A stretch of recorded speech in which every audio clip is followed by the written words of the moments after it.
Hello and welcome to another edition of Starside Chat.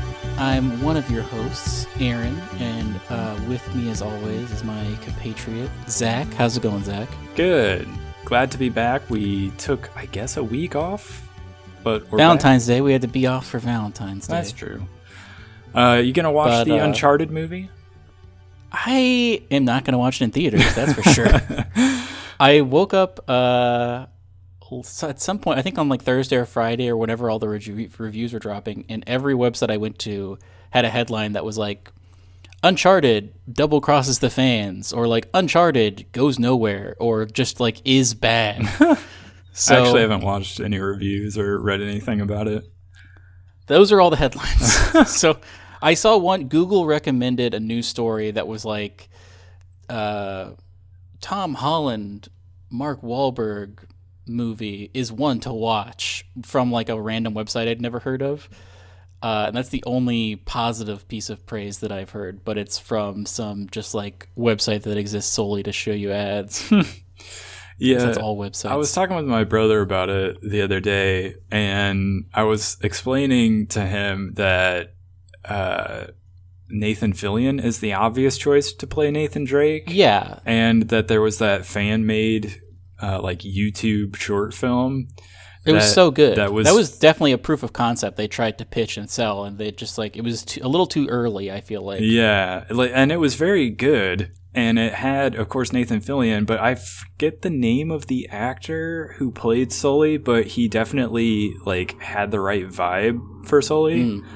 Because he, he had white hair, he had the big mustache, he had the cigar in his mouth, and he had the sort of low, grovelly voice. And so I was like, this is like perfect casting for these two characters. And so I sent my brother that short film, and he watched it, and he was like, this was actually pretty good for a fan film. And I was like, yeah.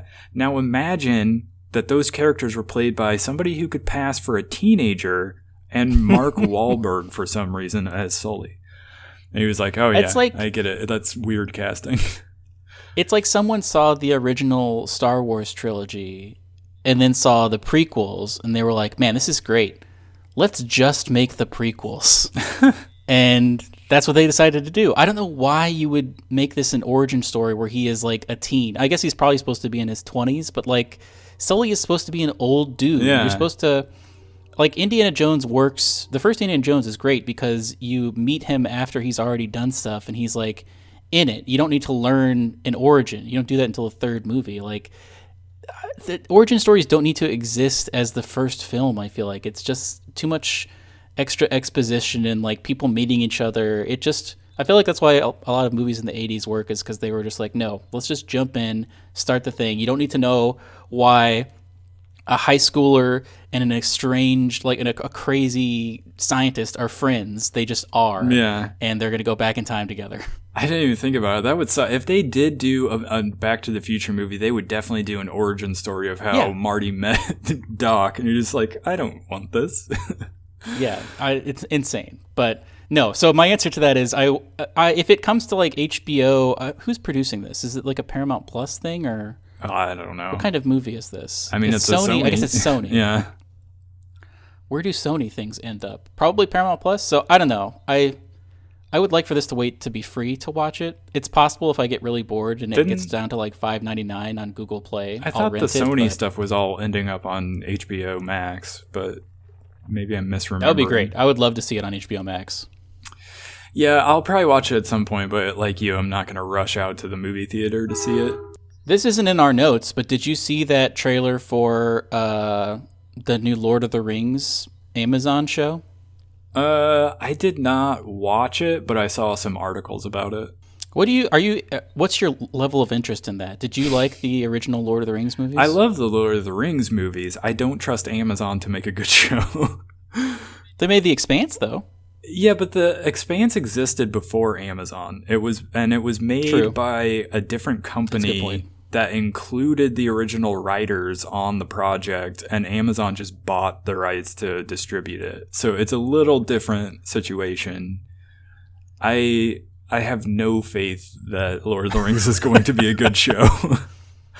Do you know what I am watching right now? I didn't put it on our what we're watching right now, but I started watching Reacher on Amazon. Oh yeah.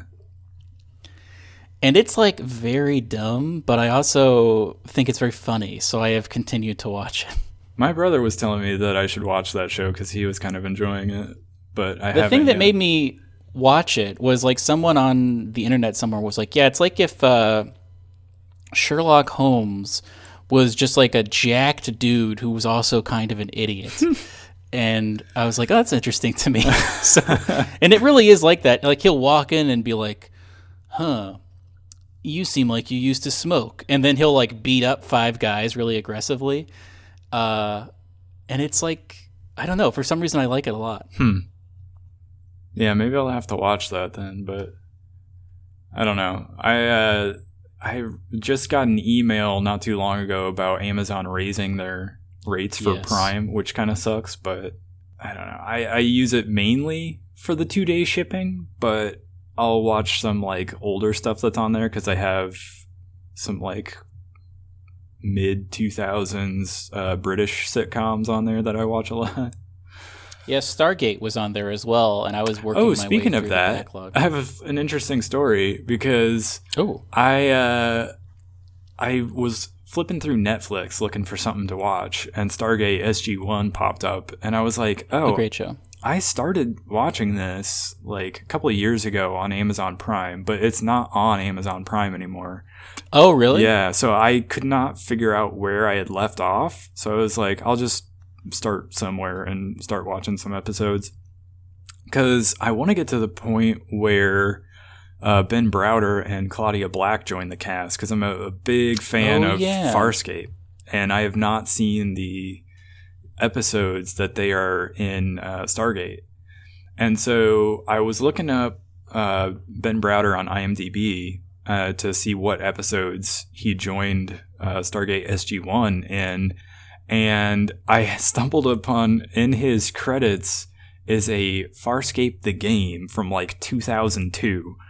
And so I pulled up YouTube and I was like, Farscape the game, and like one of the top search results is the actress that plays Chiana in Farscape, like doing a live stream of herself playing Farscape the game from like 2020. So like not even that long ago. Wow. And so apparently she has like a full YouTube channel and Twitch channel where she really like does these live streams. And like some of them are stuff that I'm not interested in. Like she had like a live stream of like just her and her kids cooking. And apparently she also is like sort of a singer songwriter. So she'll have like music videos and stuff on her YouTube channel. But like some of the stuff she has uploaded is like interviews with people that worked on Farscape. And others are like watch parties sort of thing where she'll watch like an episode of Farscape and like comment over it. I haven't watched any of them yet, but like that's interesting to me. I would watch that. Yeah. So like it was a weird little novelty that I stumbled upon this week of like this actress from this show I love that has like a full like YouTube channel and Twitch channel. And I have never seen her without her makeup on, and it's like very crazy to see her as just like a white lady. Yeah. As opposed to a blue lady. Right. And also like she's older now because it's like that show went off the air probably close to 20 years ago now. God, that is insane to think about. That show's so good. It is good. I love Farscape. It's one of my favorite shows of all time. So I frequently will revisit it. Yeah. And she is on... I need to. Just search for... What is it, Gigi Edgley or something like that? Yeah. Edgley? I don't know how you say it, but search for that on YouTube and you'll go down a weird rabbit hole. Huh. The Farscape game does not seem very good. It was only for PC, but it did have like the likenesses of the actors, and it did use them as the voice talent, so it had that going for it. Yeah. Was it like a third-person action game? It's sort of a kind of a top-down, where you're like clicking to move the characters around.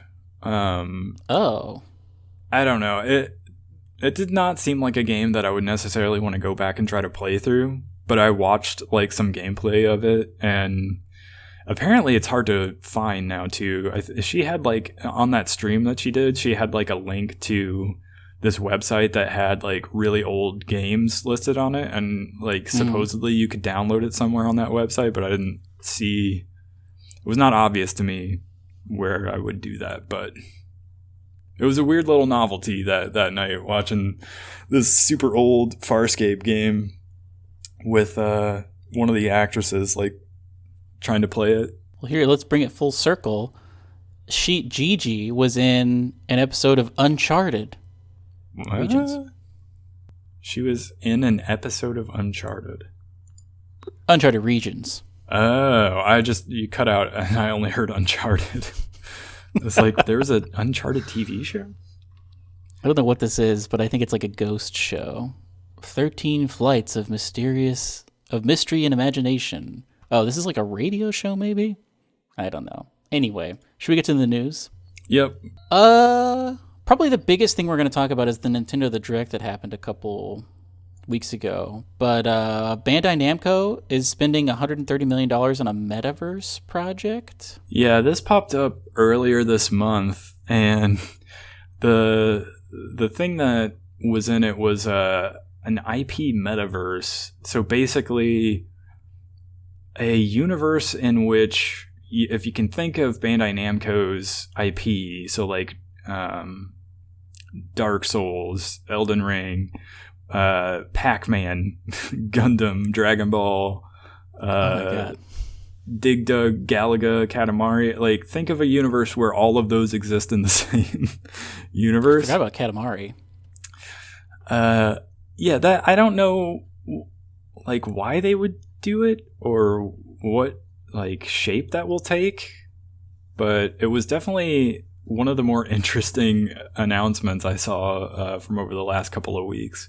I don't know. I feel like all these big companies are trying to be the metaverse, and we talked about it on the show a couple weeks ago, but I think John Carmack said it best when he was like, you don't invent the metaverse by trying to invent the metaverse. Like, all these people are trying to force their walled gardens to be the thing, but eventually, if it does happen, it's going to be Everything? it has to be like, yeah, platform agnostic, basically. Yeah. Like, it can't be just like Apple's metaverse, and then you have to log into a different thing to get into like the Bandai Namco. Yeah. It doesn't. It's an oxymoron for metaverse. Like, it can't be a bunch of walled gardens. Yeah, you don't want just the Bandai Namco metaverse. You want the complete metaverse where like Bandai Namco just is within everything else. Right now, they're probably thinking of it more like, well, Netflix has their streaming service with all their stuff, and Amazon has their. Like, why can't we just have our thing? No. Yeah, it's like, this isn't the new streaming service. It's like the new, I don't even know, like, input method. It's so hard to explain what it like conceptually should be if you haven't read like, Snow Crash or something where it actually exists. But speaking of Netflix, I did see this article. Netflix is moving forward with a BioShock movie. Are you interested in a BioShock movie, or do you think they will mess it up? I mean, Netflix doesn't have a great track record. Stranger Things is good. I don't know. Russian Doll was a good show. There's a handful of things that they've done good, but like, I've heard the new Cuphead show is good, and I like The Witcher. So Netflix is sort of like, The Witcher. They are sort of making it their thing to like adapt video game series to like either movies or TV shows. So I don't know. They have some sort of track record of like doing that somewhat well, but this is going to be a live action film adaptation.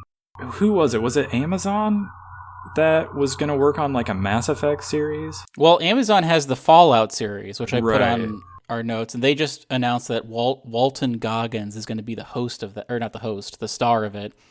So who knows what they're doing. That I think is a little bit easier to shoot because it is just like a wasteland. They can just like shoot it in a cornfield and like I feel like a BioShock. The great thing about BioShock is it's so atmospheric because it is just like one guy and people are talking to you on the radio, but you don't really have any interactions with people other than monsters. And so I don't know what this BioShock movie is going to be. Like, is it going to be a group of people? This is what I don't want it to be. A group of people that like find themselves in a BioShock-esque underground or underwater city. I feel like its strength is, and you haven't played it, so you don't know about any of the plot of it, but the strength is like you are this guy and you're not really sure what's going on and you're kind of being led around, and it is very lonely and atmospheric and also just like super eerie because you are in this like basically underwater but also somewhat post-apocalyptic. Like there's been like crazy things that have been going on at this town. Like I don't know, I don't want it to be like three teens who are just like, whoa, let's take this diving bell down to this world. Oh my god, there's all these monsters around. Like a Maze Runner type thing, but who knows? I mean, well, and so this article that we have in our show notes from The Verge talks about how Netflix's website is saying that it's an adaptation of the franchise and not necessarily the first movie. So it could be that thing that you don't want it to be. That is awful to me. Yeah. I mean, if they get into, BioShock Infinite really opened up the plot as far as like. That's the only BioShock I did play was BioShock Infinite, and I liked it quite a bit. Not to get too spoiler heavy, but by the end of that game, it's like, yeah, there are a lot of lighthouses and there's always stuff going on. And so if they, the world in general, like fiction in general right now, popular fiction is leaning into multiverses for whatever reason. And so I could see them being like, oh, this BioShock is a multiverse IP, basically. Let's have our multiverse. But I don't know. Like, they really should focus on the first one and it just be like, because that's something I haven't seen a lot of. I don't like scary movies, but I am fascinated. I'm the most afraid of underwater stuff like whales. And so for whatever reason, I have this like morbid fascination with things that take place underwater. Like The Abyss is a very good movie to me, even though it's very frightening to me. Or The Sphere. And that's something I feel like we haven't seen a lot of. There was that Kristen Stewart movie that I almost watched, even though it looked very scary, where she was underwater. Yeah. Maybe it was called Underwater. That looked very interesting to me because I thought I was going to be very afraid of it. But underwater stuff is just, James Cameron said it best. Underwater movies are the best kind of movies. Did he say that? He probably thinks that. He probably does, yeah, after The Abyss and, Titanic. Don't forget Avatar 2, Avatar Underwater. Yeah, the new Pandora is just underwater. That is true, though. Avatar 2 is going to be about the seas of Pandora. Oh, really? Yeah, I believe that is the case. Man, loves making a movie in water. He loves underwater. That's the name of his biography when that gets written. Should we talk about the Nintendo Direct, or do you want to talk about the games this week? We can briefly talk about the games that are out this week if you want, or just because there is some interesting stuff about Cyberpunk since they talked about the next-gen versions and like the big new patch that's out. And you have actually had an opportunity to try it out. I dove back in. I pressed pause a little bit on my playthrough of Cyberpunk because I was worried I was getting too close to the end and I kind of run out of side missions. So I dove back in, and it is kind of cool because they reworked a lot of the perk trees. And so if you have a save and you dive back in, you just have all your perk points back. So I got to redistribute all my perk points, and I got to change some things that I put a lot of things in body initially that I ended up going for more of a like technology hacking build, and I kind of regretted putting those initial things into body. So I got to rebuild my guy a little bit, but I mean, the driving is definitely a little better. I intentionally saved all of the racing things because driving was just so hard if you weren't on a motorcycle. And I did one of the racing quests, and it was quite a bit easier. Like I didn't feel like I was like rolling off the road as much. But Yeah, driving was definitely one of the problem areas when I played through the game. I progressed the story a little bit, and it actually did open up more side quests. And I don't know if did they say they added additional side quests, or maybe it's just that I progressed the main story and more unlocked. But It was unclear to me because I watched the min-max like comments over that stream that they did, and it was nobody came to a consensus as to whether the quest that they were showing off in that was new or not. So I don't know. that quest they were showing off was not new. I had recently played that. Oh, okay. But I will say, how many of the did you do a majority of the side quests? I feel like I did. I know I did a lot of them. I don't know because there's like two variations on side quests. There are like the ones that had like multiple stages where you were like dealing with certain characters or whatever. But then there were a lot of like little minor objectives where it was like go like clear out these bad guys or whatever, or like respond to some sort of police call, or deal with one of the psycho sense or whatever they were called. Right. Cyber psychos. Yeah, and so I did a good number of those, but I'm pretty sure I didn't check off all of them because there's a million of them. Right when I loaded it in, I got a mysterious text. And so I responded to it, and it was like, meet me at this hotel. I need you to do a job for me. And I was like, oh, I wonder if this is a new mission they added. So I went to this hotel, and I went to the room indicated, and I walked in, and there was a woman facing the wall. And she was like, hey, I need your help. And I was like, yeah, turn around and I'll help you. And she turned around, and she was a solid metal lady. And my character, V, was like, whoa, Lizzie Wizzy. And like I was supposed to know who that was. Do you remember that happening in your game? I remember a full metal woman now that you mention it. I feel like there was a side quest where you are working with her or doing something so that's not new content. That's just something that I guess unlocked for me. Yeah. They have like... Weird that her name was Lizzie Wizzy, though. It was something... It was Lizzie something for sure, because I remember that. I think it was Lizzie Wizzy. Was it? I'm almost positive. I'm going to look it up. Well, they have like a really long, like extensive list of updates and changes. This is mainly... I want to say mainly for like the next gen versions, which interestingly does include the Stadia version. I know some of this stuff was... I was worried about that, yeah. Some of this stuff was limited for like the past gen consoles, like the PS4 and the Xbox One. And I actually I saw some articles up about how the updates and the changes actually kind of broke the PS4 version like even more. So... You're definitely going to want to play this on like a PS5 or an Xbox Series X or on Stadia or PC.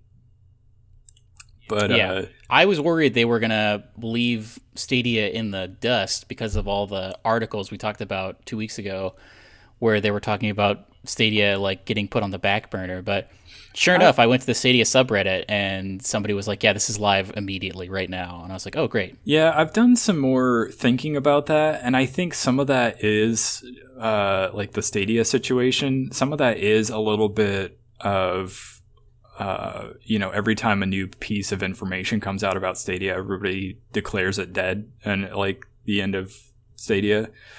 I don't think it's that so much as... like streaming in general just hasn't really reached market share yet. Like it isn't established well enough. So it kind of makes sense for them from like a finance standpoint to try to rent out the streaming tech to these big companies as a way of, helping with the finances until it does. So them saying that they're somewhat diminishing the like focus on Stadia is not necessarily meaning like that's the end of Stadia, because obviously it's not, the platform itself is not going anywhere, and like they still have like plans to bring a bunch of new games, and like we obviously would like them to focus on it more, and especially in terms of like bringing new games that are, you know, not just new to Stadia, but like games that are coming out this year, to, you know, bring those to the platform day and date the way they're coming out on like PlayStation and Xbox. We wish they were doing more of that. Ubisoft seems to be the only one that's actually doing that. But there was like some earnings call where somebody had asked somebody from Ubisoft about Stadia and that news that we talked about on our last podcast about how it's sort of, you know, they're diminishing their sort of focus on Stadia and whether that was, you know, bad. And he was like, he basically said that where like streaming hasn't quite, you know, reached market share yet, so it makes sense for them to not necessarily focus 100% on all of that, but that, you know, the people that are still working on Stadia are still, you know, 100% focused on it, and they remain committed to keeping it alive, because it doesn't make sense for Google to kill Stadia, because if they did that, there's no coming back to the video game market. Like they won't be able to come up with Stadia 2 like 5 years from now or whatever if they kill this. What even would that be? Yeah, I have no clue. So even though I would still say I would love it if somebody like Sony would swoop in and buy Stadia off of Google's hands, so that somebody who will like put 100% of the focus on it would be in charge of it. But it's not as dead as people are saying it is. So I don't know. I feel like in 5 years time, or like, and this is just off the top of my head, we'll probably be in a place where streaming is a much bigger part of the market than it is right now. And so for sure. once it gets there and starts ramping up, it will make more sense for Google to throw more, you know, focus into it. So I feel like this is just sort of it's just kind of a symptom of where we're at right now.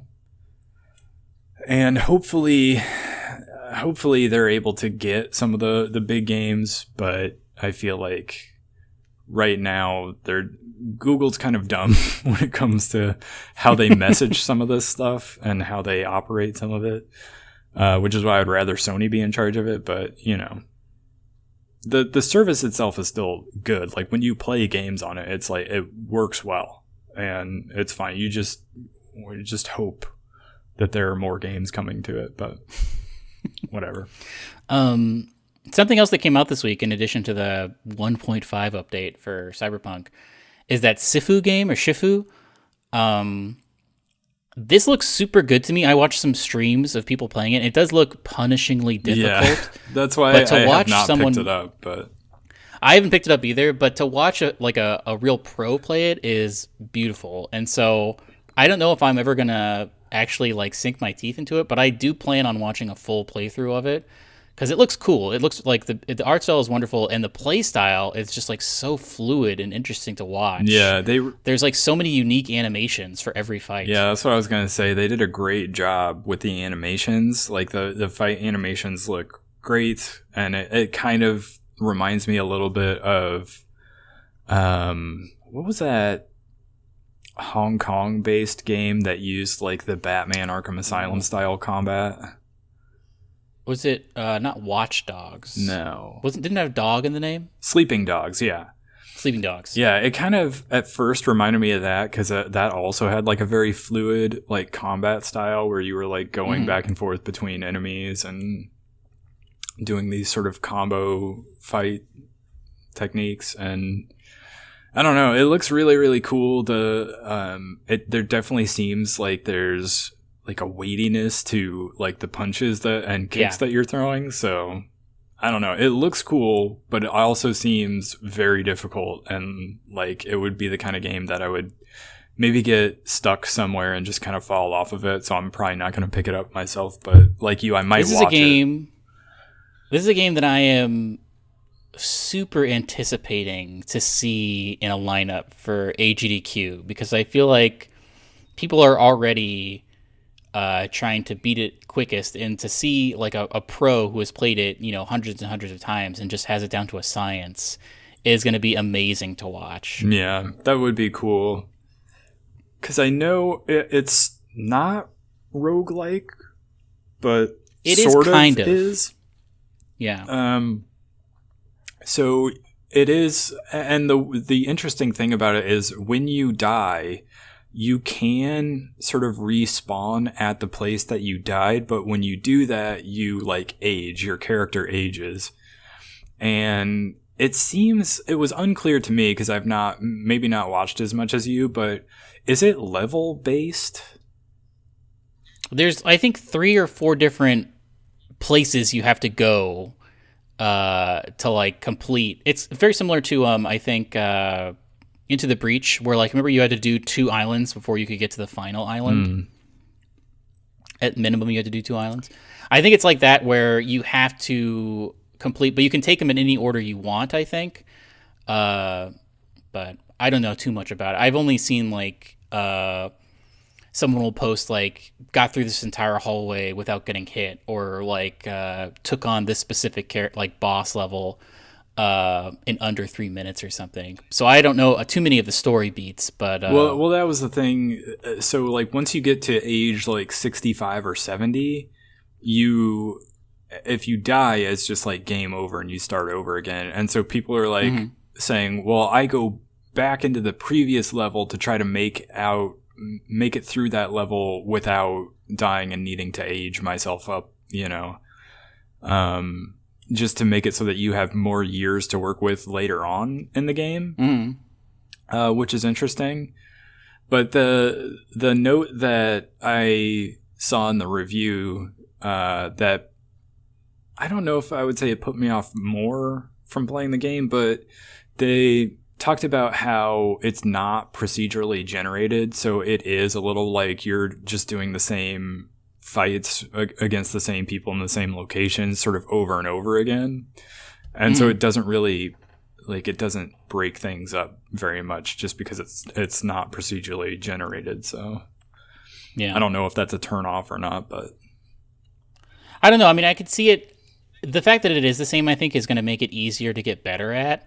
Not necessarily as interesting to play over and over again, but like I said, a speedrun of this, I think when someone has honed their skills on the same hallway over and over again, it's going to be insane to see. Yeah, and supposedly if you've cleared an area before, when you come back to it, you can take a shortcut, supposedly, so that you can kind of cut down some of the playtime a little bit, but yeah, you're doing a lot of the same thing over and over again. We're bearing the lead, though, because while this is an interesting game that came out this week, far more interesting and much larger of a release is Horizon Forbidden West, which you have gotten your hands on.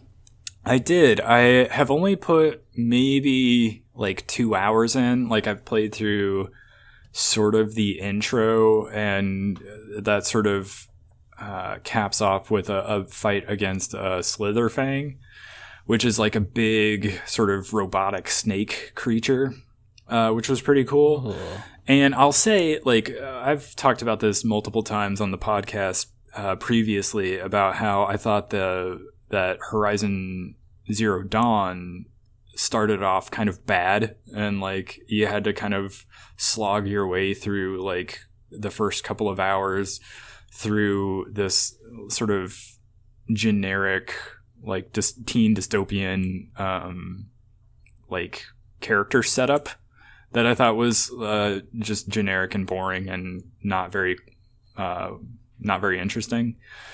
But I thought that game got a lot better after that. And I will say Forbidden West does not suffer from that because that stuff's already established. So it is sort of tutorial-y at the beginning, which is good because it reminds you of how to do things. But also there's like an intro cutscene. So I would say you almost don't even need to have played Zero Dawn in order to get into Forbidden West, because you can just watch that recap and sort of pick up with this game. And it is on last gen consoles, interestingly enough, but it looks amazing on PS5. I watched some of the Digital Foundry video that kind of compared the two versions, like the past gen and the current gen version. And it seems like it still looks pretty great on like base PS4. It just is way more detailed on PS5 and probably runs at a higher, more stable frame rate. You can pick between resolution mode or performance mode, and I always pick performance mode because I care a lot more about frame rate than resolution. But yeah, it's very polished. It's one of those games that like they, not just in like the presentation is it polished, but also just like the gameplay, the movement, and the like the combat mechanics. It's a game kind of like an Assassin's Creed where you're going to be doing some stealth, where you go through like the tall grass and you can use your focus to like see an enemy, and you can track its movement, so you kind of know where it's going to move, and then you can sneak up on it and do like a stealth takedown. So it's got some satisfying mechanics as well. The bow mechanics are very good. And I suspect that there's going to be some cool new gadgets and stuff to get in this one that'll make combat that much more interesting. So I'm looking forward to it. Do you have the parasail yet? No, I'm not sure when I will get that. But like I said, I'm still very early on in the game. I just got to, like, after the fight with the Slitherfang, you go to this town and you start talking to people, and so that's kind of where I'm at right now. And I will say, somebody else brought this up. I forget what video I was watching, where it might have been a review from somebody where they talked about one of the things you'll notice between Zero Dawn and Forbidden West is in Zero Dawn, when you have like conversations, they're very static, where like it's just like shot, reverse shot. Somebody is just kind of standing there sort of staring blankly and, delivering the dialogue, and then you pick your response, in the way that we have in mini games like this for, many years now. But they're much more dynamic in Forbidden West, where the characters are, moving, they're emoting, and they're talking in a much more natural way. So it doesn't look like a conversation in a video game. It looks more like a cutscene from like a game or like a show or something like that. So they've done a lot of work with the animations as well to make even like conversations seem more interesting to look at. So it's very cool. I need to play a lot more of it. I've heard it's roughly 30 to 40 hours to complete the main story, but there's like a huge open world full of like things to do. IGN put out a video where a bunch of the different people that work there talked about how long it took them to get through it, and they're like, yeah, it took me about 40 hours to complete the main story, and that got me to about 30% complete. So if you want to 100% the game, it's going to take a long time. So good value for money. Yeah. If you have your PS5 and need something to play until Elden Ring comes out in 2 weeks or something. Yeah, exactly. I better wrap that up in 2 weeks. I'm gonna have to hurry up. I gotta make some progress. Speaking of things that are on the horizon, let's talk about this Nintendo Direct that happened, because there are some things that are interesting we didn't get anything we wanted. We speculated. We were talking about it before. I was hoping that there would be some Silksong news that I had willed it into existence because I was so into Hollow Knight right now. Yeah. That did not happen, and I was a little bit bummed about that. But actually, that day they did. Team Cherry, which is the makers of Hollow Knight, did tweet that like, "Hey, it was a PC Gamer article came out like that day or the day after."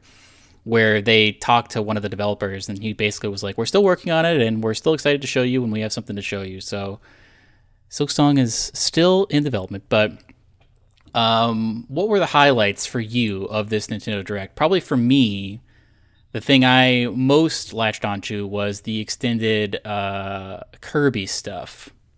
Yeah, I'm really looking forward to that game as well. That comes out at the end of March, so I'm definitely going to pick that up day one and be playing that. So they showed off some new abilities. What was it, like full mouthful mode? Mouthful mode, yeah.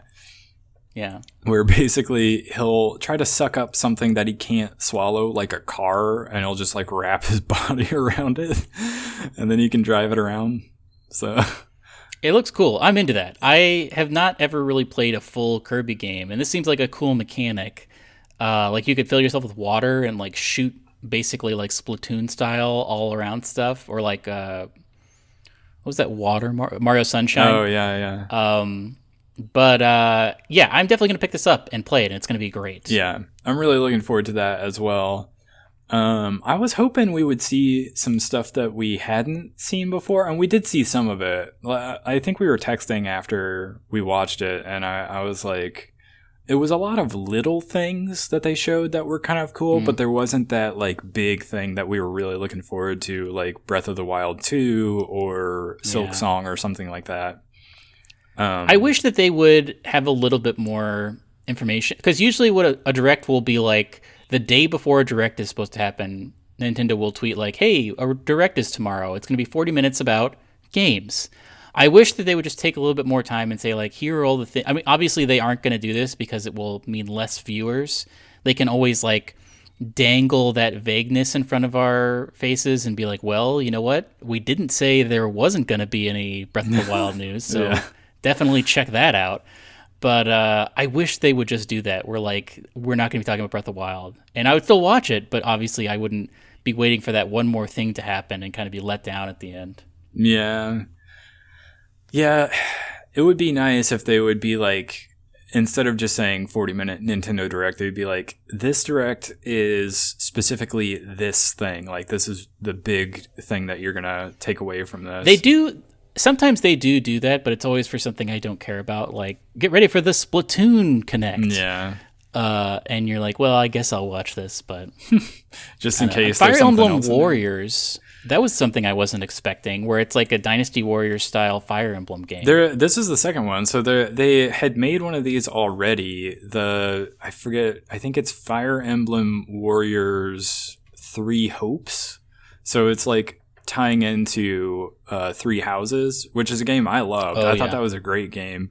So I'm actually more interested in this game than I thought I would have been before you showed me the trailer. But like the only Muso style game I've played is Persona 5 Strikers, and I actually really liked that game. And so I thought, this is something where we see kind of a lot from like Nintendo and I guess some Sony franchises, where it's like a Japanese RPG and they're like, we're making another one, but it's a ways out. But we can capitalize on the success of the previous one by carrying those characters forward in a different way, where we give it to the studio that makes these Muso style games, and you can sort of whet your appetite by playing this. And it's not like a mainline game. It's not using the full mechanics of the mainline game, but it's like an interesting side story with these characters, because they did that with what was it, the Zelda. They did it with Zelda. They did it with Zelda. They did it with Persona. They're doing it with Fire Emblem as well. So I mean, they've done this multiple times, and I think it's clever, and it's a good way to sort of tide you over to the next one. I think everybody thought it was going to be like whatever the sequel to Fire Emblem Three Houses is, or just whatever the next game is, even if it's not like a direct sequel. And instead it was Warriors 2, which I think I might pick up just because I liked those characters. So having them in this style of game might be fun as well. But speaking of tiding people over until the next one comes out, what did you think of a 48-course paid DLC addition to Mario Kart 8 Deluxe? I was not expecting this because a couple of weeks ago, we may have even talked about it on the podcast, that article came out where they were saying like, hey, there's a new Mario Kart in development and it's going to have a new twist, was the headline. Yeah. And so everybody was speculating, like, what does this mean? Like, Double Dash was a thing? Like, what could this be? And then they came out with this, which is basically just like, we're not going to engage with Mario Kart, basically, for the next 2 years. Because it is, I mean, if you like Mario Kart, and it is infinitely replayable, this is kind of an interesting deal because you're getting 48 new tracks over the course of, what, like the next 2 years? I think that doubles the amount of courses that are in the game already. Which is insane. And so it's like 24 or like $25, but this is another one of those add-ons, one of those value adds for if you haven't upgraded to the like more expensive version of Nintendo Online. So now Nintendo Online, you get that Animal Crossing stuff, you get N64 and Sega games.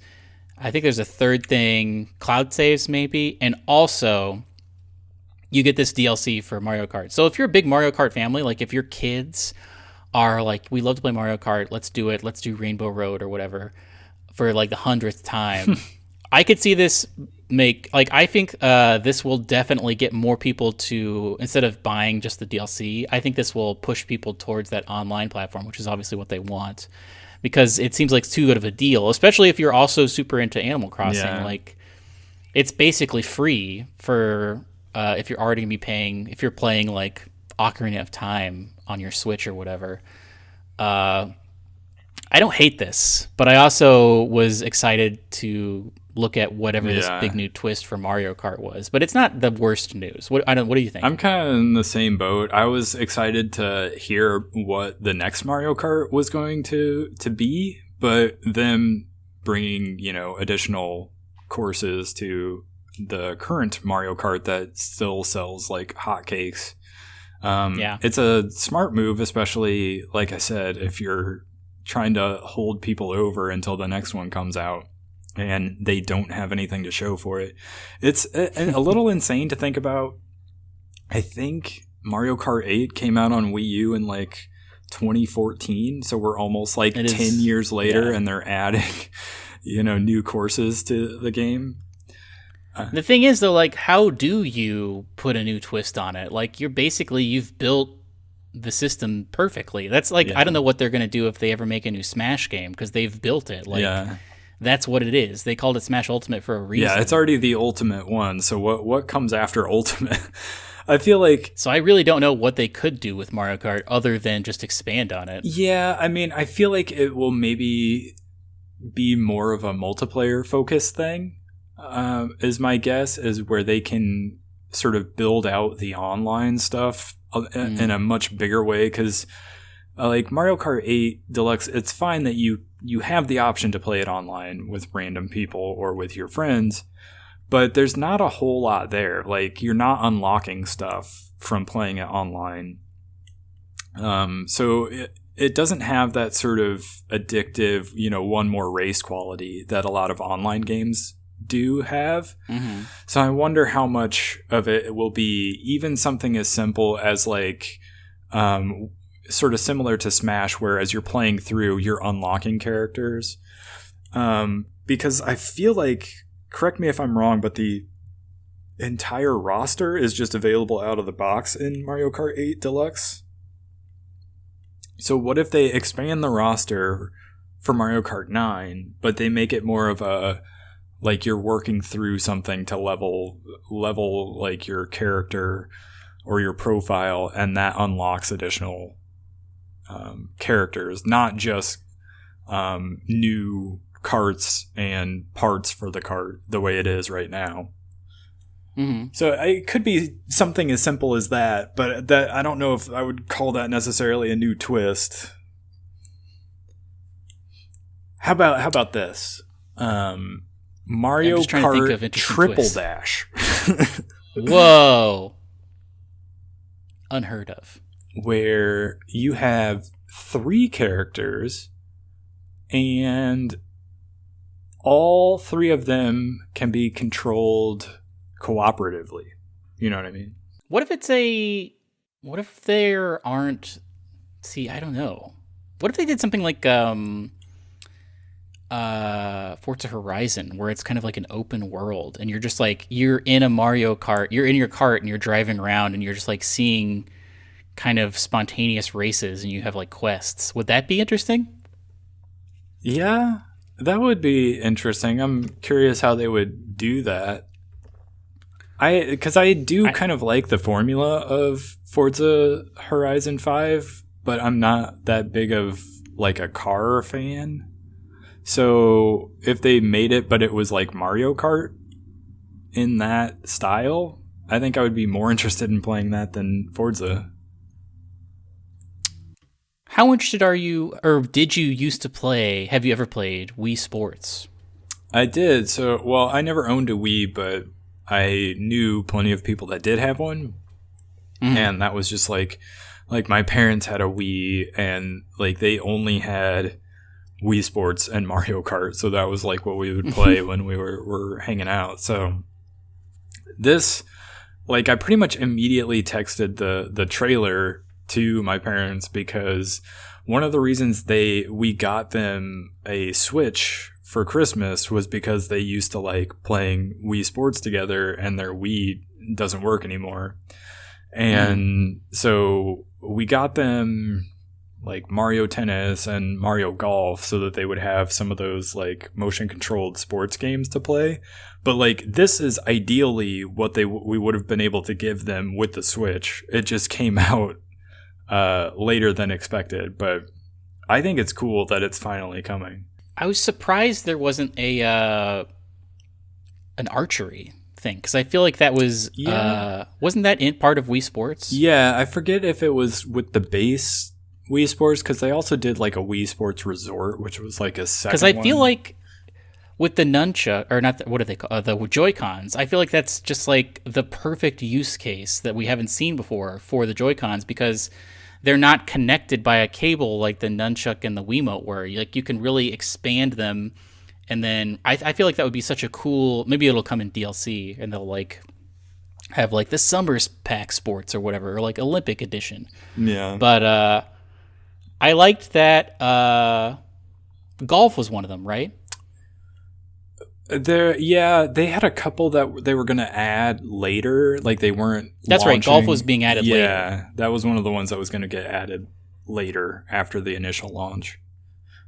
But am I wrong? Did they say there was like a preview or like a beta for this that was coming out? Yes, because they wanted to stress test their like servers or whatever.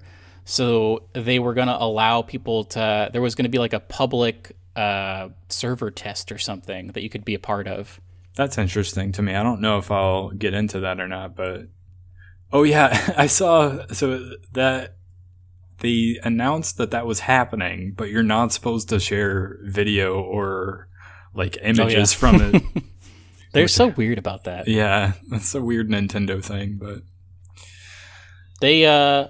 They also announced Portal Collection, which is kind of crazy. Portal 1 and 2 are coming to the Switch, which is cool. I love both of those games, and I've played them multiple times, so I'm probably not going to get it on Switch, but it's definitely cool to have the option. Yeah, I thought this was cool as well. This is another one of those things where it's like, between this and like the Assassin's Creed Ezio trilogy, like everything is coming to the Switch. Even stuff that's like super old, which I think is great. Like just bring more and more stuff to the Switch, because it's such a great console. Even though I do have like a PS5 and a PC, like I love getting games for my Switch. So They had some older stuff in here that I thought was interesting too. I don't know how you felt about it, but they were bringing Chrono Cross, the Radical Dreamers edition, to Switch, which I never played. I never played. Nor have Chrono I. Cross. It looked cool though. It looked like Final Fantasy 9-esque to me. Yeah, I can see that. And then they had another one, Live Alive, which is like some old, like, exclusive to Japan RPG from, I want to say, like the SNES era. Yeah, I think this has a cult following. Like, I think people are excited for this, but Yeah. I've never really... It almost seems like, what's it called? Octopath Traveler. Yeah, it did actually remind me of that in the visuals. The art style for sure, but also you're just like, you're playing different stories and you can choose to do each story in any order you want, which is another Octopath thing. Yeah, so I'm curious about that. I'll probably watch some people play that when it comes out. And they also, if you didn't think Metroid Dread was hard enough, they are announcing an even harder mode, which is not something I'm interested in. But they did announce an easy mode as well. They just also had like a one-hit mode, basically.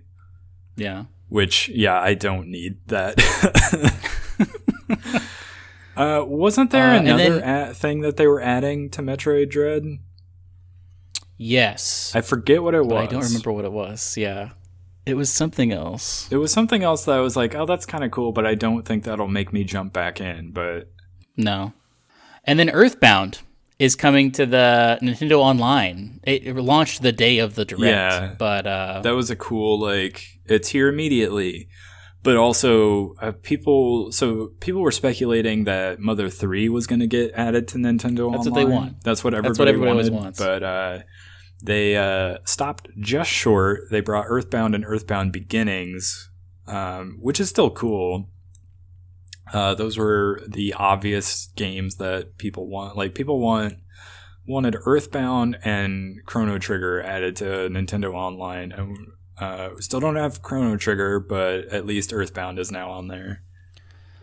And then one more thing, or like the thing they ended on, was Xenoblade Chronicles 3, which is coming out in September, which is not something I super care about. Yeah. But all I really know about Xenoblade isn't Shulk from Xenoblade? You talking about the Smash character? Yeah, isn't Shulk from Smash from Yeah, Xenoblade? I think so. I don't know that series either, so... Nor do I, yeah. It's like beloved from like a niche audience. It's not like, it does not carry the broad appeal of, I was going to say even Fire Emblem, but Fire Emblem's a little bit niche as well. Yeah. I don't know what is a good comparison, but it definitely does not carry the broad appeal of like a Zelda. So if one more thing was a little less of not a crowd pleaser. Yeah, less of a crowd pleaser this time. But I don't know. Anything else in here you wanted to mention? I mean, it's interesting that No Man's Sky is coming to Nintendo Switch. Yeah. I am fascinated by how they got that to work, and curious if it'll end up being sort of an Apex Legends type of a thing. Yeah. Where it's there, but it's kind of not good. But because it does look beautiful on PC, and they do keep, like, they're never going to stop, it seems like, supporting this game and adding things to it. So I'll be interested to see what it looks like running on Switch. Yeah, I will as well. I'll definitely watch some like reviews of it and some gameplay just to see, because I feel like if I went to watch No Man's Sky, like people playing that now, like I wouldn't even recognize it. Like I played it when it initially launched and haven't played it since. So like a gazillion things have been added to it and it looks very different now. So should we touch on what we've been playing, watching? Because I know you've been working overtime about what you've been playing. Well, so some of this is a little bit old. I did go back because so I finished Nobody Saves the World on Xbox Game Pass for PC. Oh yeah, which was great, by the way. Loved that game. And then I was looking through, like, I was browsing the offerings on Xbox Game Pass, and I saw they had both Hellblade and A Plague Tale Innocence, which are two games that had trailers at the Game Awards this last year that were just like insane looking. Like the trailers for those games were crazy. And I know they're coming up. I don't know that they're necessarily coming out this year. They might. I don't think they've announced official release dates for them. But I went ahead and went and downloaded them, and I played through both of them, and I actually really liked them. Plague Tale is more of a stealth action game. So, interesting story too. Like, there's like an interesting twist in the game that kind of, like for the first half of the game, for most of the game, you're like terrified of the rats everywhere, and you're using fire to like clear them away. And so it's kind of puzzly where you're like, okay, I can light this torch over here and that'll open up space so I can get from point A to point B. And you're doing a lot of stuff like that, but you're also like avoiding these soldiers from the Inquisition, and so you're kind of stealthing around enemies as well. And so it's fun to like kind of work out those puzzles of how to get around. Combat is a little bit less. The new one looks like combat's going to be maybe a bigger thing because she does have like a bow, or maybe it's not a bow, it's like a crossbow. So that could be interesting. I don't know. I really enjoyed it. I really enjoyed Hellblade as well. Very different style of game. But I still, like, you were asking me if there were giants because of the trailer for the second one. I was like, sort of, but not like that.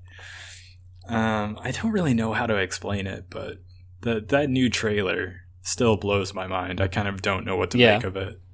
Well, it's kind of like, I bet it's similar to like if someone didn't know anything about video games and then they watched the trailer for like the new God of War game, like when it came out, and then they were like, man, God of War seems like a crazy series. I'd love to play earlier versions. And you had to be like, well, the last couple of games were not like God of War current. Yeah. Is it similar to that where like it seems like it's a really different play style? I mean, so Jeff Keighley even said it like before the trailer started. He was like, this trailer is so crazy. Like, I don't even know what's, whether it was video or actually like gameplay.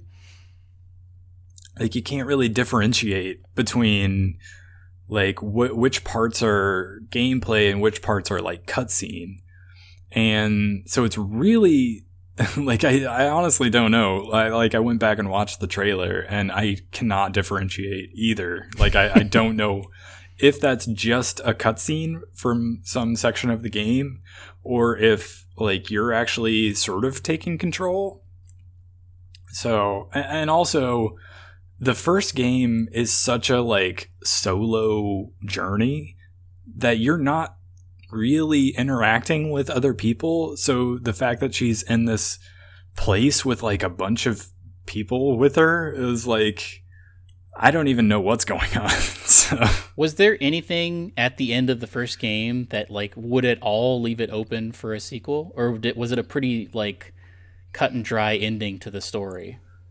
It sort of does open itself up, but not like you can definitely see where, okay, they could do more with this, but it's not like it could be a standalone thing as well. Like if they had never made a sequel, it wouldn't have been like, oh man, I'm disappointed because I thought that was going somewhere. Cause she kind of ends with like, now I'm like ready to go. And like, I know like who I am and where I'm going and like, I know what I'm doing. And so you kind of get the sense of, okay, this is going to go somewhere, but it's also like it ends off in a place where it doesn't have to go anywhere. So I don't know. So anyway, that's what I've been playing. What have you been playing? I continue to be in love with Hollow Knight. I checked my save file before we started recording today, and I have about 35 hours in it. So I know that because of the DLCs, you have the ability to beat the game with 112% as your final like percentage completed. I don't think I'm going to do that. There's 5 endings to the game. I believe I know which one is the canonical one and is the one I'm going to try to do. There are 2 that seem impossible to do. They're like super super super difficult that I'm not even going to attempt. But I love it. It's still really, really good. I have everything I need right now where I could complete the game, but I'm going to get the rest of the like charms and try to upgrade and collect all the extra collectibles. And I might even, I don't know if I am interested in the DLC. It came included with the DLC that it was released, but it's like this weird like carnival that I'm not super into. And I don't think the rewards for doing it are super interesting, but I might do it just to extend my time with the game. But man, it's I'm loving it. It's made me super hungry for news about Silksong because I just want more of these interesting, like beautifully drawn worlds. And I went back and I watched like the Nintendo Treehouse from like 2017 maybe when they had they had a playable demo of Silksong, and so like in Treehouse fashion, there was just like someone playing through it, and they talked about it for like 40 minutes. So like as late as 20 or as early as 2017, there was like a ton going on with this game. But maybe I'm wrong actually. Maybe that was from like 2019. But it seems like it's going well. I mean, there was that PC Gamer article where they just got that one pull quote from that guy that it is in the process. So maybe we'll hear more about it in like the E3 realm, whatever fake E3 is going to happen this year. Nintendo will probably Breath of the Wild will hopefully be on the main stage, but Hollow Knight is great. It's probably the best Metroidvania game I have ever played, even though I've only played 2. Metroid Dread is good, but I don't know, man. It's all I think about sometimes at work. Like there's so much to do. And so like I'll start playing and there aren't necessarily quests in the game. There's just like things you have to get accomplished. So I'll be like, well, this time I'm going to tackle this area I haven't been to, or like this time I need to upgrade my sword by doing these specific tasks that I know I have to do, things like that. But it's something I highly recommend, and I think you'd be really into it, but it is going to take a little bit of time. It's probably not the ideal time to dive into it with all these game releases. Yeah, I was going to say, I've thought about jumping into it just because of all the praise you've given it, and it does make me want to jump back into it, but like Horizon Forbidden West just came out. And then Elden Ring is right around the corner, so it may not happen. The ideal time. And they added Hollow Knight DLC to Dead Cells. That's true. They also added Hyper Light Drifter to Dead Cells. Oh yeah, that made me. That was part of the same. That pack. Stuff that they dropped made me kind of want to jump back into Dead Cells too. But I actually have never played it, and I don't know what I'm going to do with myself when I finish up Hollow Knight, which might be this week. I don't know, depending on if I dive into the DLC. But I would love more information on Silksong, but it's not happening right now. Maybe this summer. Yeah. But other than that, that's pretty much all I've been doing. That and watching that Reacher show are like the 2 things I'm spending my time doing recently. I will say the other day before Horizon came out, I had just finished A Plague Tale. And so I like had a few days there where I didn't have like anything to play before Horizon came out. And so I was like, you know what? I'm going to jump back into where I left off with my Mass Effect playthrough. Oh. And so for like an hour and a half or so the other night, I played some Mass Effect again. And because I know that series pretty well, because I've played through the games multiple times, like it's one of those things where I can like fall off of it for a year and jump back in and not be completely lost and need to start over. Yeah. So it was cool to just like jump back into it. And of course the Legendary Edition is all remastered, so it looks so much better than it ever has before. And so it's crazy how quickly that game or that series can just like grab my attention and suck me back in again. I loved it for the brief amount of time I got to play it this week. And it made me almost wish that Horizon was not coming out this week, because I would have totally played all weekend. But right now, I'm going to be playing some Horizon, which I am really... Yes, I'm excited to hear your extended thoughts. Yeah, I was going to say, I plan on playing a bunch this weekend, and I'll probably play more throughout the week, and I will probably have more thoughts on it next week for our podcast. So stay tuned to that. Do you got any parting wisdom? I'm going to do a little bit of a cop-out, but I'm just so high on this horse. My parting wisdom is to play Hollow Knight. If you're listening to this and you have not played Hollow Knight, I encourage you to play Hollow Knight. You are really making me want to play it, I won't lie. My girlfriend got me a map of the map of Hollow Knight. I was this close to buying a giant mouse pad of the map, because there's a really beautiful illustration of the map that maybe is official. I'm not sure. It's on a bunch of merchandise. But it's like the first game that I've bought merch paraphernalia of merchandise for a lot. I mean, the last one was Destiny, when I got that Ghost. Oh, yeah. I drove to Iowa City to the Target because I knew they had them, and I got one of those Ghost statues. But other than that, I've pretty much only ever bought video game stuff for Destiny. Oh, and then I also I got one of those Doom Marine action figures. But this I'm going to frame up, and I'm going to put it above my computer. I'm going to look at it all the time. It's going to be great. I bought those the Metroid Dread amiibos. Oh, really? Yeah. Those looked really cool with the Emies or whatever. Yeah, so it's Samus and an Emmy, and they're sort of facing each other. And if you use them in the game, I think it restores your health or something like that. So if you're having a tough time with the boss fight, that's one way to help you get through it. Is there a Hollow Knight amiibo? Because I would buy the heck out of that. There would be if they added Hollow Knight to Smash, but that's not going to happen now. Man, that should be... Man, my mind just exploded with that. She would make such a... I mean, it is just another sword person, but he has so many spells, or it, rather. Smash Ultimate 2. There was a Hollow Knight amiibo. Yeah, really. Smash Ultimate Indie Edition, where it's just indie games. That's something I would definitely play. Yeah, that is interesting to me. Get the Drifter from... Man. Whatchamacallit? Hyperlight Drifter. Well, let's think about that for a second. So, Hollow Knight... Dead Cells, Hyperlight Drifter, Dead Cells. I mean, the Drifter is in. There's a Smash knockoff game somebody made that the Drifter is in. I forget what it's called. The bird from Death's Door, that little crow guy. Yeah. All these people have swords, but that's okay. What are other... I mean, you could have one of the little things from Little Nightmares. Oh, yeah. The kid from Limbo you could have. I mean, I don't know what their attacks would be, but you could. Yeah. I mean, the final smash for the Limbo kid would be a giant spider comes out. Yeah, that's true.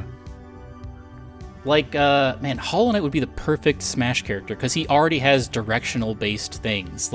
He's already basically got an up B and a side B and a down... Actually, he has all Smash moves, basically. Man, they should have added I wish him. It was a thing. They should have. It would have been so good. And then, for sure, you could have gotten a Hollow Knight amiibo. Because they Hopefully make amiibo for every comes character. Yeah. When Silksong comes out, maybe I can get something. Although Hollow Knight is not going to be in Silksong probably, but I could get a Hornet one. But anyway, I digress. We will catch you guys on the next one. Yeah. Well, follow us on all the places, Twitter, Instagram, and YouTube at Starside Cafe. And leave this podcast a rating if you're on Apple or Spotify. And we'll catch you on the next one. Goodbye. Goodbye.